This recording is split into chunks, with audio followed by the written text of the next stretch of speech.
Okay, so picking up where we left off, the basic idea here is that to figure out an angle, or to figure out how the angle relates to the arc, really, or arcs, we look for where its vertex is.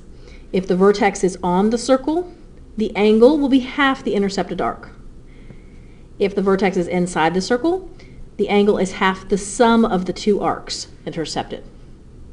Okay? And if it's outside the circle, it's half the difference of the two intercepted arcs. So we did numbers 1 and 2 and possibly 3 in class. In one class, I think we got to number 2 only, but we didn't get to number 3. So on number 3, the vertex is outside of the circle. So I'm going to do the half the difference.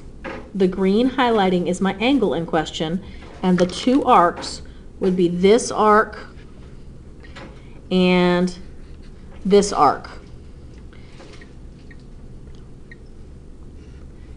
This arc and this arc.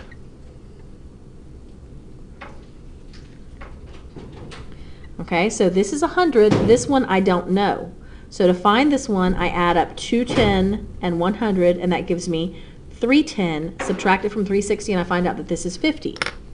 So I'm going to do this angle, angle 1, is going to equal, measure of angle 1, equals 1/2 of 100 minus 50.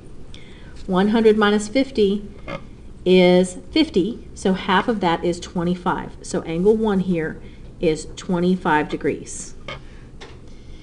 On the next one, this time my vertex is also outside the circle. All right, outside the circle, I'm going to do half the difference between the two intercepted arcs. So first I'm going to trace the angle, and I strongly encourage you to trace the angle some way. Color helps.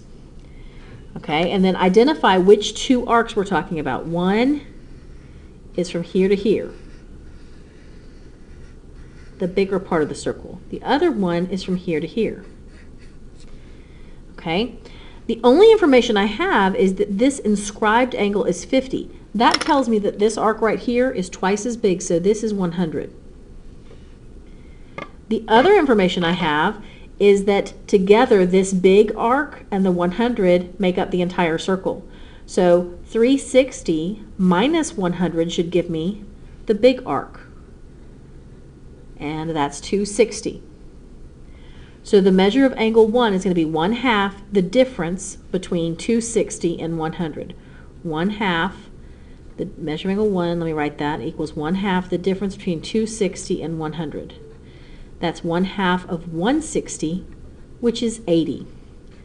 So the measure of angle 1 here is 80 degrees.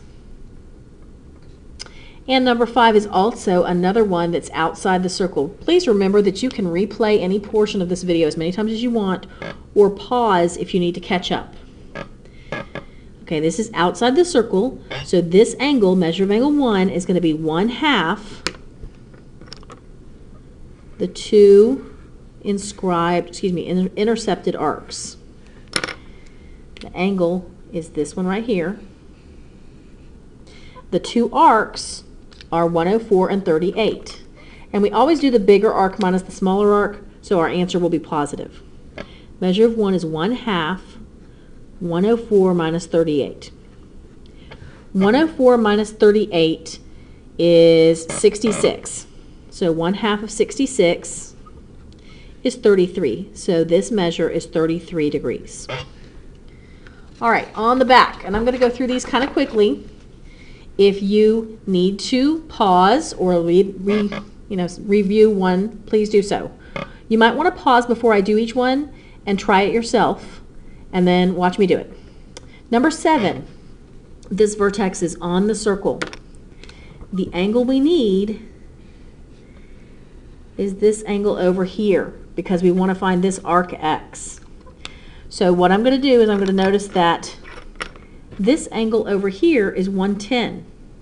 These two angles together form a linear pair, so that's 180. So this angle right up in here has to be 70, because 110 plus 70 equals 180. Remember that the arc,